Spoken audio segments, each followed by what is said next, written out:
A ruined compound on the edge of a peninsula which was home to a brutal leader. It clearly took a huge amount of money to build this place. So why did they leave? What happened here? Why is it so badly damaged? Alien-looking structures with no apparent purpose. They sit isolated and marooned on this piece of abandoned marshland, and they feel otherworldly. Damaged buildings in a barren landscape with a toxic past. It looks like some sort of Mad Max hellscape, or they've poisoned the soil and left nothing but destruction and ruin behind. And cottages concealing an explosive secret. Underneath these charming destroyed houses is clearly something a bit sinister.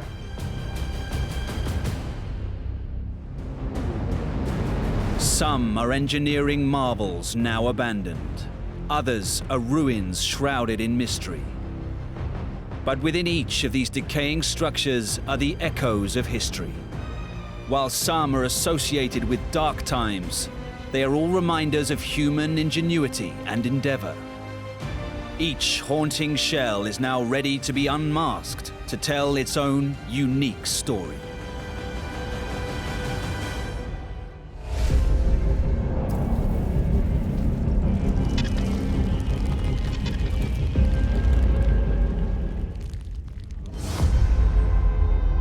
In the rolling hills of Guatape in Colombia, beside a shimmering turquoise lake, is a battered ruin that looks completely out of place.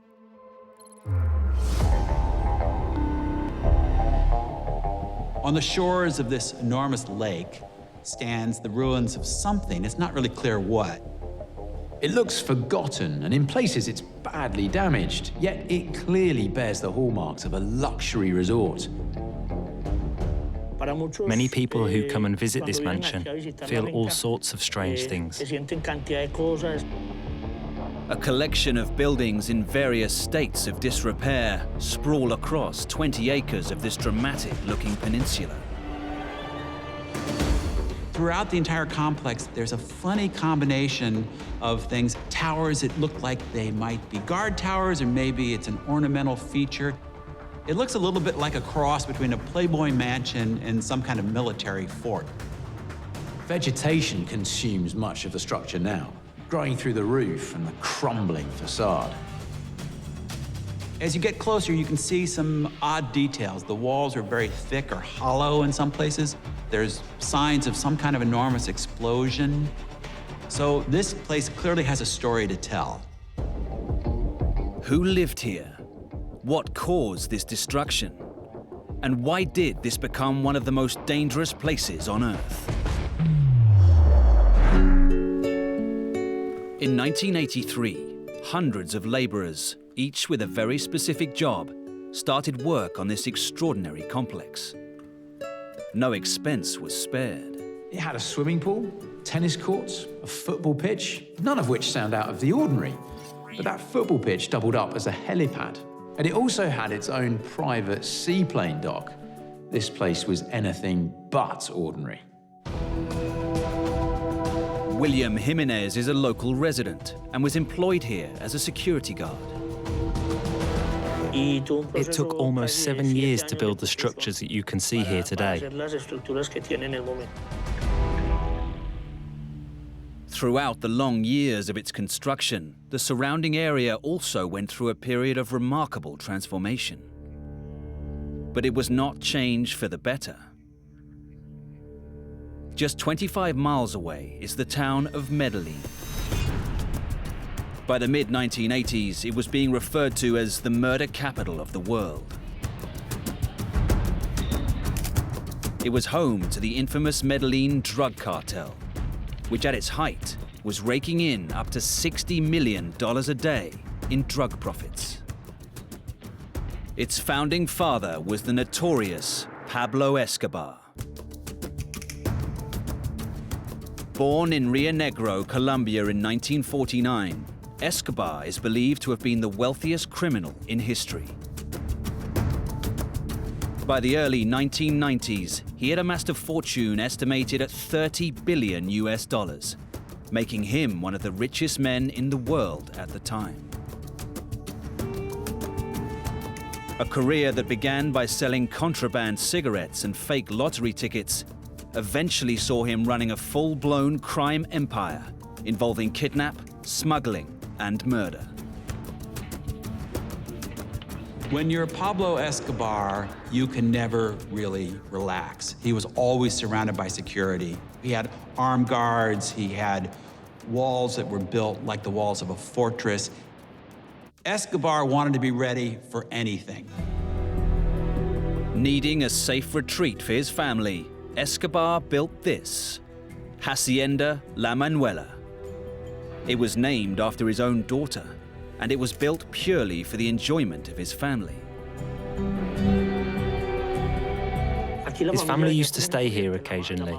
His mother, his wife, and his children. It was an ordinary thing. It was not a hiding place. This was one of a string of palatial properties enjoyed by Escobar's family. One located nearby included a bullfighting arena and a zoo. Hacienda La Manuela, though less extravagant, had secret compartments, hiding places, and a maze of corridors. Not to mention helicopters and speedboats ready to provide a rapid getaway across the surrounding waters. For all its luxury, security was the first priority. Pablo Escobar had this family retreat protected by a 120-strong security staff. It was basically a small army. Imagine the paradox of this place. Escobar wants it to be a lovely family retreat, swimming pool for the kids. Meanwhile, he's got shipments of drugs and cash moving through. He's got the place surrounded by armed guards and seaplanes and speedboats coming in and out. It can't have been the most relaxing spot in the world. Escobar himself made only brief appearances here. Pablo was here 2 or 3 times maximum, but he used to spend only a few hours here and leave. He wouldn't even stay overnight. When you're the 7th richest man in the world, you gotta watch your back at all times. By the early 1990s, Escobar was embroiled in all-out war with the Colombian government. After a brief stint in prison, he escaped in 1992 and was to spend the rest of his life on the run. With at least 80% of the US cocaine market supplied by his Medellin cartel, Escobar was now a target not only for the Colombian authorities and the US government, but also for rival drug cartels. The staff at this mansion, including security guard William Jimenez, was soon being drawn into the turf war. In 1993, some of Escobar's rivals managed to infiltrate the compound. What happened was that 6 small pickups and 1 van came, full of people. It was around midnight. They placed 2 bombs, one on that side and one on this side. They stashed this huge quantity of explosives in a bathroom and blew it up. This was where they placed the biggest bomb. There was a huge explosion. Everything you can imagine was shaking. In this area, there was a bathroom, and that is where the bomb exploded upwards and destroyed the walls around it. It was such a powerful explosion. The organization thought to be responsible was Los Pepes, which stood for Persecuted by Pablo Escobar. It was a vigilante group formed by victims of Escobar's drug war. CIA documents released in 2008 suggest Colombian intelligence officers were in contact with Los Pepes. In fact, it was probably funded by his rivals in the Cali cartel. We'll never really know for sure, but this bombing was kind of the beginning of the end for Escobar. Medellin became a battleground in Escobar's war for supremacy over rival cartels and the Colombian and American governments. Escobar was even offering reward money to anyone who killed a Colombian police officer. So the bombing of the mansion was too good an opportunity for the police to miss. Police forces quickly swooped in and seized all the drugs and money now exposed by the damage from the explosion. Though no one had been killed, for William and many others who worked here at Escobar's mansion, the impact was devastating. After the attack, things were really hard, not because of the mansion itself, but because a lot of people, I'm talking 200, 300 people from this area, lost their jobs. That was the hardest part to me.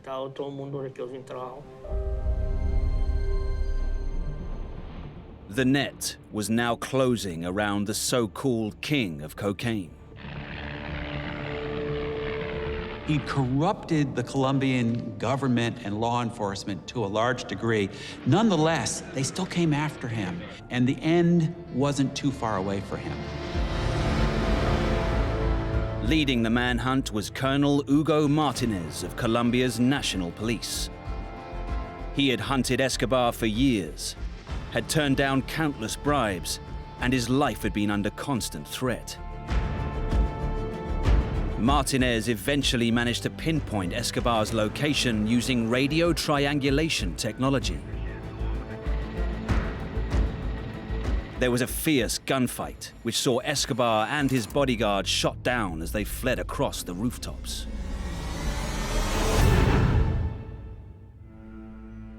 He died as one of the most wanted criminals in history, and the damage he did is there for all to see. As it happens, in most wars, many innocent people die. People who have nothing to do with it. And this has happened in Medellin, in Bogota, and in many other places in Colombia.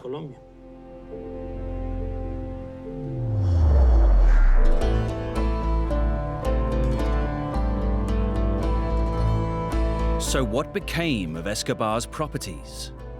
Some have been turned into strange theme parks, while others have been demolished completely. But this ruined mansion remains trapped in a strange form of limbo. At the moment, I'm in a legal dispute with the government to have ownership of this mansion. I have been looking after it. I have maintained and ensured that no one else would invade it. Deciding on the proper use for a drug-funded property and the profits from its sale is a touchy and legally complicated subject. To this day, Pablo Escobar remains a hugely divisive figure in Colombia. There are those who still revere him as this national hero, but for others caught in the crossfire and the violence, he represents everything wrong with the country.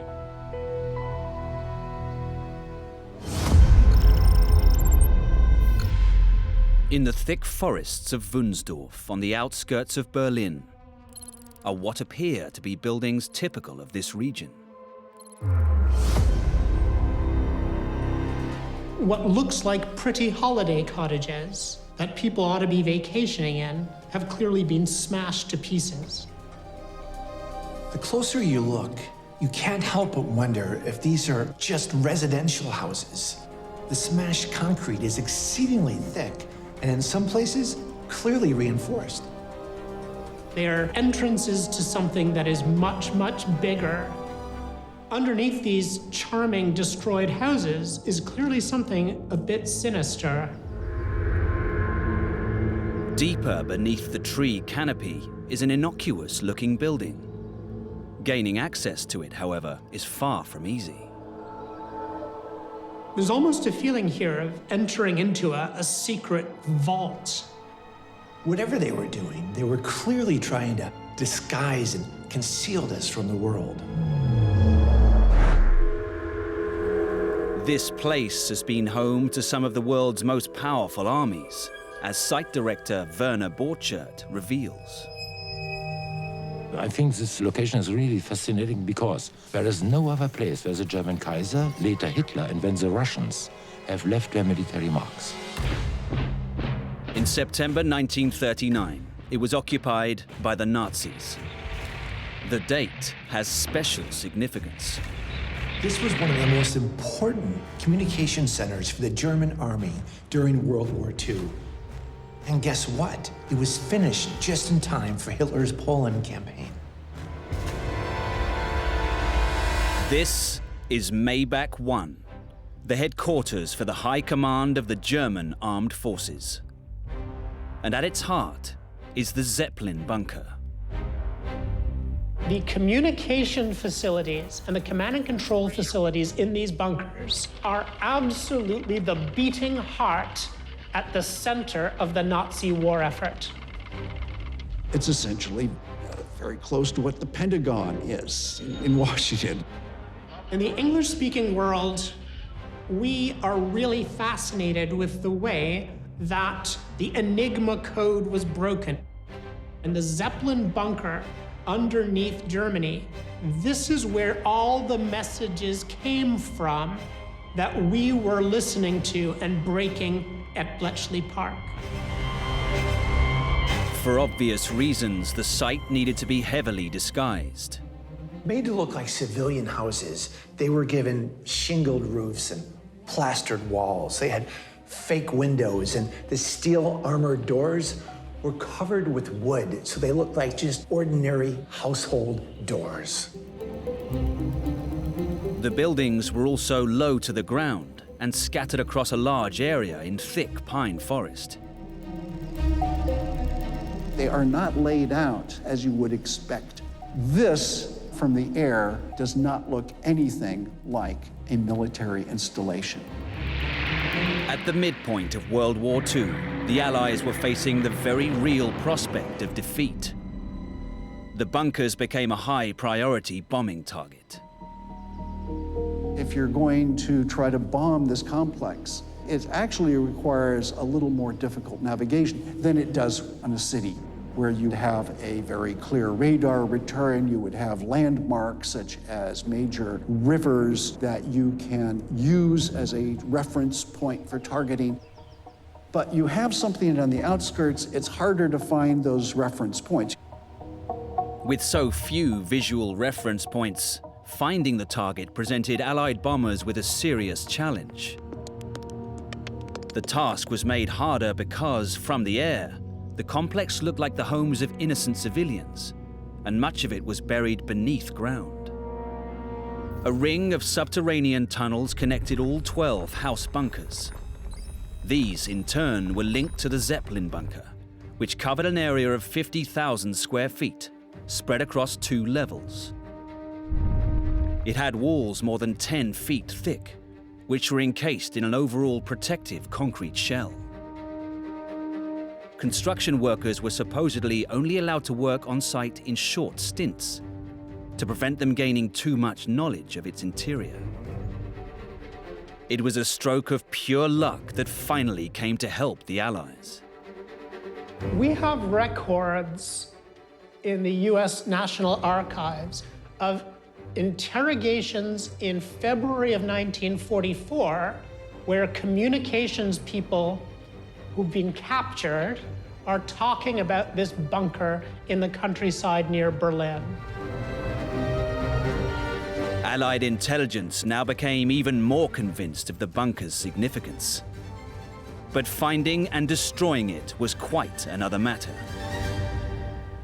It took the US Army Air Force the better part of a year to pinpoint the location of the German Army command bunkers. And they put in a serious raid on it, a big raid. On March the 15th, 1945, no fewer than 675 US aircraft came swooping in as part of a major effort to destroy the bunkers. 120 people who died here, all civil population. Because the civil population was not protected by bunker facilities. Despite the civilian casualties, the facility was left with barely a scratch. Communications were disrupted for only a few hours. But in April 1945, it was the Soviet army on the ground that was closing in on the bunker. The Red Army tanks advance so rapidly that the Germans have no time to put together a plan. Adolf Hitler was shocked to be told that Soviet tanks were less than an hour from Maybach 1. The German army's high command HQ was about to be crushed. It turned out that the Soviets had to pause to refuel with more diesel. So the whole headquarters bugs out while the Soviets are refueling their tanks. Chief of the Army Staff, General Hans Krebs, asked Hitler for permission to abandon Maybach 1 and to destroy all vital machinery and documents. Hitler reluctantly agreed, but the order came too late. There was no time to destroy anything. Everything had to be left. As panicking staff fled, they were mistakenly attacked by their own planes. In the afternoon of April 20th, 1945, the tanks of the Soviet 3rd Armored Guard moved into the compound completely unopposed. They must have been very surprised at what they found. And what did they find? Allegedly, 4 men, only 4, 3 of which surrendered immediately. The 4th was too drunk to know what was going on. Much of the vital equipment was dismantled and sent to the Soviet Union, where Stalin ordered a similar complex to be built for himself. But according to the terms of the Potsdam Agreement of August 1945, the Soviets were supposed to destroy captured military installations. They did just that, but not entirely. They blow up a lot of stuff on the surface, but they leave a lot of the tunnels and a lot of the bunkers. As soon as you go downstairs, you see that the Soviets were clever enough to leave the guts of this installation intact. The Soviets eventually renovated Zeppelin and the tunnel system to house their own high command of Soviet troops in Germany. They even upgraded the bunker to be nuclear bomb-proof. This bunker was going to be the command post for the Soviet destruction of NATO. This command post was going to be the place where the commanders who destroyed Europe in World War III would sit in order to do it. Thankfully, it was never needed. But the last Russian soldier only left as recently as 1994. After decades of fear and uncertainty during the Cold War years, when World War III seemed like a very real possibility.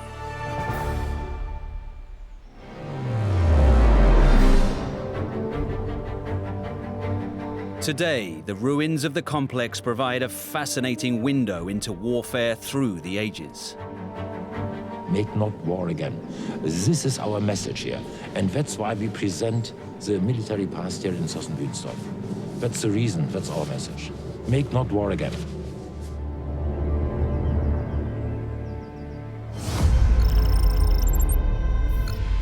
In the south of Portugal, just a few miles from the border with Spain, is a place with an otherworldly appearance.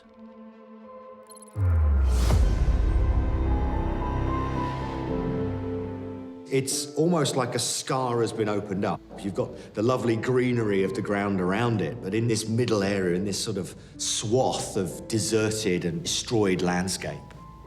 You've got all these interesting colors. You've got these black heaps. You've got yellow bands. You've got this reddish water. And it's quite beautiful in a way, but also kind of sinister because these colors, they're not supposed to be here on the surface of the earth. Spread across this barren landscape are gutted buildings, forgotten scraps of old rail tracks, and strange towers about to disintegrate completely. But the decaying structures themselves are far from the most alarming sight. The water itself is dark and eerie with this kind of red rim around it. It's all very, very stark and a little bit crazy. The whole area, the buildings, their damage, their degradation, there's the sense that something poisoned them, and it poisoned the land too. So what created this hellish landscape? And why does it remain this way to this very day?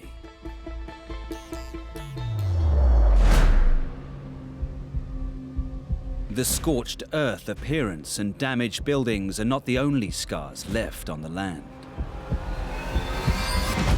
Nearby is a small cemetery that holds clues as to who was behind all of this.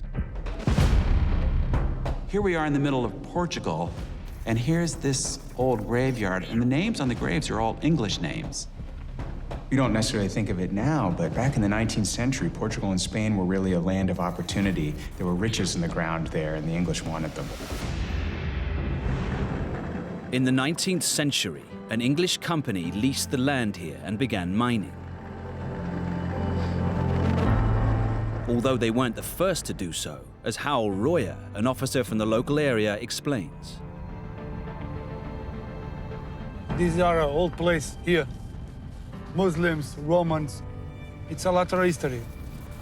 But in 19th century, when British came here, was one of the biggest industrial mines in the Europe. Established in the 1850s and stretching for miles across the local Alentejo landscape, this is the São Domingos mine. This mine was a massive industrial operation, and in order to run it, they needed to make huge investments in infrastructure. This is going to be the first place in Portugal that has a railway line extended to it. It's going to be the first place in Portugal that has electricity. And all the way down the valley, you have these various processing centers, a rail line that would carry the materials from the mine and ultimately going all the way out to the coast, to the port.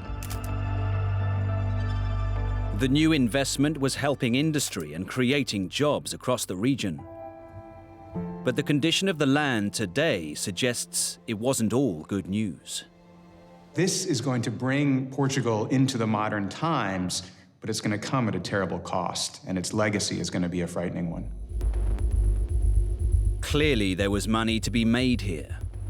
And a clue to the reasons comes from the strange colored water that lingers in pools across the site.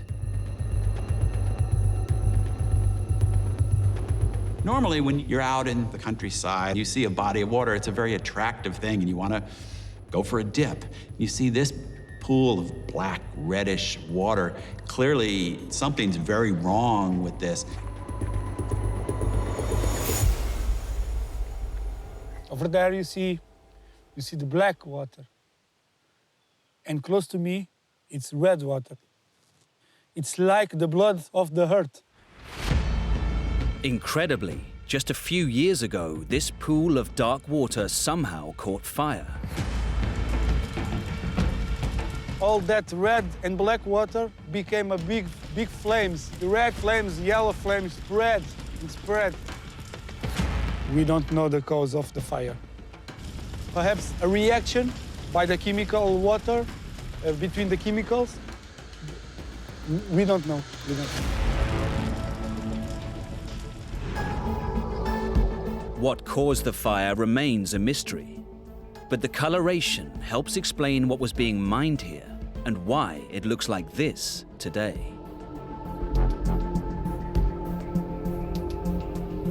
When I see red coloration like this, I immediately think of iron. The water's highly contaminated with a lot of iron oxide in it. But I know that it wasn't iron that they were after in this particular area. When the British came in, they were looking for a variety of valuable things: gold, silver, copper. These things often tend to travel together in geology. Ultimately, they focused on the copper. The 19th century was a time of huge change across Europe, and Portugal was being left behind. The São Domingos mine was going to drag the country into the modern age to join the Industrial Revolution. Copper is a very desirable metal. It has lots of good properties, it's highly conductive, and it's got thermal properties. And in the late 1800s, it was being used for wiring, the advent of electricity and so on. It was really quite a desirable metal. But to keep the money rolling in, the mine would have to constantly adapt. Later, They focused on the sulfur, which is really just a contaminant in the copper. But in the 20th century, they discovered that sulfuric acid was very valuable in all kinds of industrial processes, like making fertilizer. So they started mining this just for the sulfur. The crumbling towers and ruins, and what's left of the infrastructure, tell their own story. But it was the extraction and separation of the metals and chemicals that had such terrible effects deep in the earth below. You have to process the rocks, so they needed a lot of water, they needed to heat and smelt these particular minerals to essentially remove the copper from the compounds that they're associated in. The contaminated water from the processing had to go somewhere, and that somewhere was the surrounding land, which became soaked. While they were pumping out the water, they were also pumping out all kinds of toxins, and Lord only knows what happened to people who lived downstream. The poisoned water was leaving a trail of destruction. Dark days lay ahead. This was filled of toxic water. And then, to stop the toxic water, they built one of these dams. See the difference of the landscape? Alentejo, typical landscape, with olives, with cork, and neither is like a surface of the moon. It's like Mars, see? When you mix sulfur with water, you get sulfuric acid, battery acid, incredibly dangerous, toxic stuff. And this landscape, you can see, is polluted with this from top to bottom. The colors, the rocks, there is no life here. It's pure land. It's a radioactive land. Not only was the ground being poisoned, toxic gases from the sulfur also filled the air and the lungs of the workers at the mine. Eventually, the workers are going to really start to feel the effects of that. The stuff being pulled out of the crown is going to burn their equipment, it's going to burn their clothes, it's even going to burn their skin. The health of the workers suffered through the years, but their welfare was hardly a priority for the mining company, as they found to their cost when the mine closed in 1966. They left devastation. People had no jobs. It's become a crisis because people don't have work to do in the region. Both the mine and the people of the area had simply been abandoned. Today, there is hope that through an extensive cleanup operation, the land can be rescued and reclaimed. But it's a daunting task. You know, you've heard the term fire and brimstone to describe hell. Well, brimstone is the old-fashioned name for sulfur. So when you see a place like this polluted with sulfur, it really is literally a hellish environment.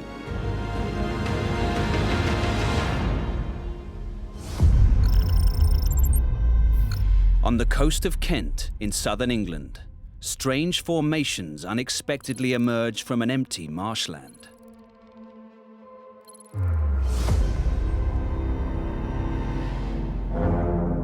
You come across these giant concrete structures looming up out of the ground, like some kind of a concrete satellite dish. There's something otherworldly and ethereal about them. They're eerie, as if they come from another age. I first saw these when I was a teenager, these strange science fiction type objects, miles from anywhere.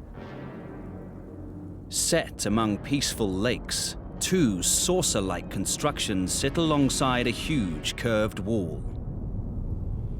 99% of people, even the people that live there, probably have very little idea what these things are.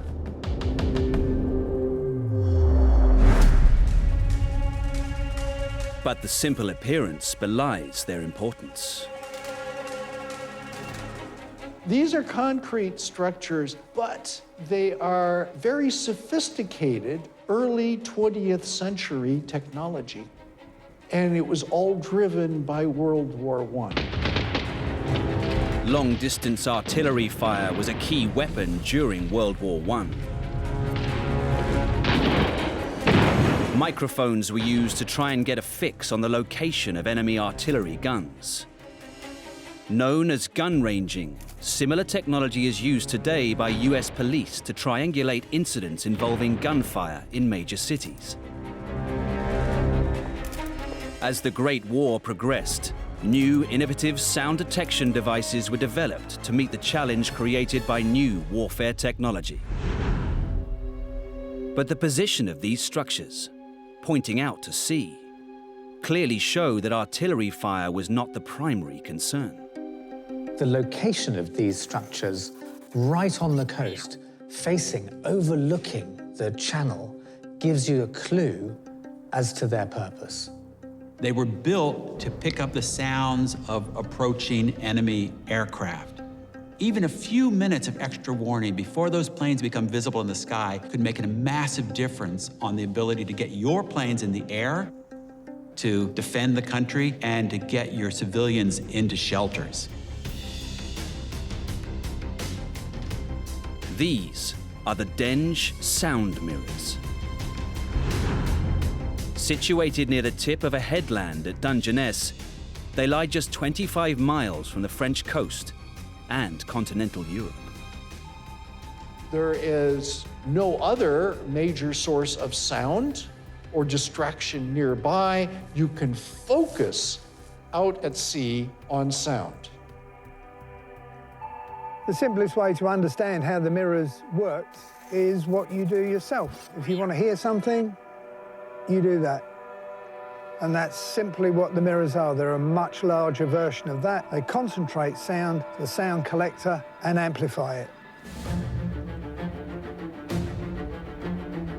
Designed by gifted physicist Percy Rothwell, the first giant mirror was constructed in 1928. Lessons were quickly learnt. A larger 30-foot mirror built alongside the first one was set at a different angle. This one is a great deal deeper. It is a true paraboloid, and the deeper you make the mirrors, the more they concentrate sound. This gave no advantage in terms of range, but it could track the trajectory of aircraft with far greater accuracy. Then, in late 1930, they went one step further. The star of the show was the long mirror. This was 200 foot long and 26 foot high, by far and away the largest structure of its kind ever created. It wasn't just a big wall of concrete that you stood in front of. It was actually a very sophisticated scientific device. The curved surfaces concentrate sound waves that bounce off the walls towards one fixed position, focusing the waves onto a microphone. The results were compared with those from other mirrors and used to calculate an aircraft's height, speed, and flight path. An operator stationed near the mirrors used a stethoscope to try and decipher the different noises. A trickier task than it sounds. While the sound mirrors look basic or even crude, actually operating them was an incredibly skilled job. The operator would have sat about here. He's got a wheel, so he can move the sound collector from side to side. He's out of the weather and away from any extraneous noise and can concentrate even better than standing out in the open. To distinguish between the sounds of different sorts of engines, some aircraft, some ship, and other noise was incredibly difficult work and required such focus and intensity that operators could only work in shifts of 40 minutes. One of the limitations of the acoustic technology was, of course, it collected and amplified all sound. If there were close-up bird noises, that would often be collected instead of the aircraft noise that they were searching for. To make the job even harder, aviation technology was developing at an extraordinary rate. The new and higher speeds of aircraft that you're getting by the late 1920s and early 1930s, and you're talking about new cowlings, less drag, powerful engines. So your speed is virtually doubled. The Zeppelins travelled at about 60 miles an hour and made a hell of a lot of noise, so they were very easy to track. But once you got on further than early 1930s, you've got aircraft travelling at around 200 miles an hour, you've got fighters travelling at over 300 miles an hour, and so even if you can get 12, 14, 15 miles warning, you're only talking about a couple of minutes. With the rise of fascism across Europe during the 1930s, the threat of another world war was becoming very real. In Nazi Germany, Hitler was investing heavily in his new air force. The other difficulty was the immense advances in aeronautical technology under the Nazis. The speed of aircraft increased very rapidly, which meant that the job of detecting in time was increasingly difficult. So you have relatively little warning time with a sound system. But the development of radar has been coming apace, and it is ready to take over just at the time that aircraft are becoming too fast. This new technology has been developed to the point that you can emplace it along the British coast and take over from the sound detection.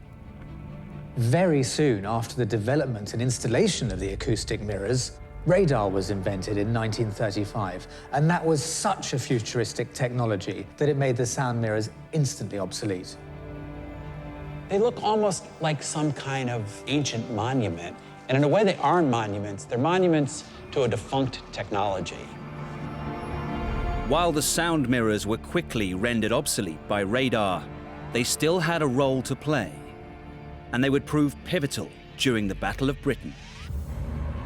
The skies over the southeast part of Britain were key battlegrounds when the onslaught by the Luftwaffe began in 1940. Having assured Hitler that his aircraft would be able to bomb Britain into surrender, Luftwaffe chief Hermann Goering launched the campaign that could, perhaps should, have won the war for Germany. The fighter planes of the RAF and the British coordinated ground defences somehow made sure that it didn't. You see, it wasn't just the technology that was key in the Battle of Britain. It was the organization that was behind that. All that radar did was it gave much greater accuracy and range to an already existing communications system that went back to those headquarters hubs that coordinated the ground and the air defense that worked so well and kept Britain free and saved the world in 1940. Today, these old devices sit in a protected nature reserve, providing a fascinating glimpse into a bygone era. Although the mirrors are somewhat inaccessible on these islands and only open to the public once or twice a year, that has the benefit of preserving this little piece of history which otherwise must surely have perished. So often after war, the installations get torn down and carted away. Here they've been preserved as a kind of monument to the ingenuity that Britain brought to defending itself.